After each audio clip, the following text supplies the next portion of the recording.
നമുക്ക് കൊളാബ് എങ്ങനെ ചെയ്യണമെന്ന് നോക്കാം കേട്ടോ. ഇതിൽ നമുക്ക് 1 2 3 4 5ാമത്തെ ഓപ്ഷൻ റീമിക്സ് എന്ന് കണ്ടോ, അതിൽ നമ്മൾ ഒന്ന് ടച്ച് ചെയ്യുക.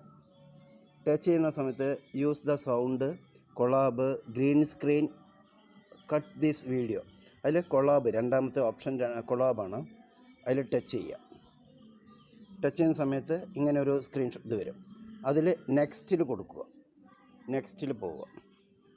നെക്സ്റ്റിൽ കൊടുത്തു കഴിഞ്ഞാൽ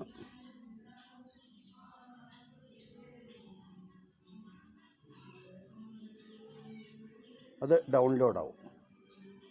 അങ്ങനെ വരുമ്പോൾ ഇത് രണ്ട് സ്ക്രീനായിട്ട് നമുക്ക് കാണാൻ കഴിയും. 2 സ്ക്രീനായിട്ട് കാണാൻ കഴിയും. അതിൽ നമ്മുടെ ഈ സൗണ്ട് വരുന്ന ഒരു ഇത് കണ്ടോ, ഈ സൗണ്ട് വരുന്നതിൽ നമ്മൾ 1 2 3ാമത്തെയാണ് സൗണ്ട് വരുന്നത്. അതിനെ നമുക്ക് ലോക്ക് ചെയ്യാം, മ്യൂട്ട് ചെയ്ത് വയ്ക്കുക. മ്യൂട്ട് ചെയ്തു എന്നിട്ട് നമ്മൾ ഫസ്റ്റിൽ നിന്ന് 2ാമത്തേൽ നമ്മൾ തൊടുക.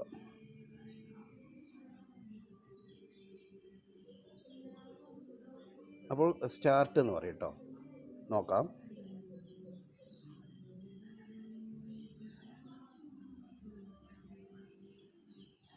ഇത്ര ചെയ്യാനുള്ളൂ. സിമ്പിളായിട്ട് നമുക്ക് ചെയ്യാൻ പറ്റും. അപ്പോൾ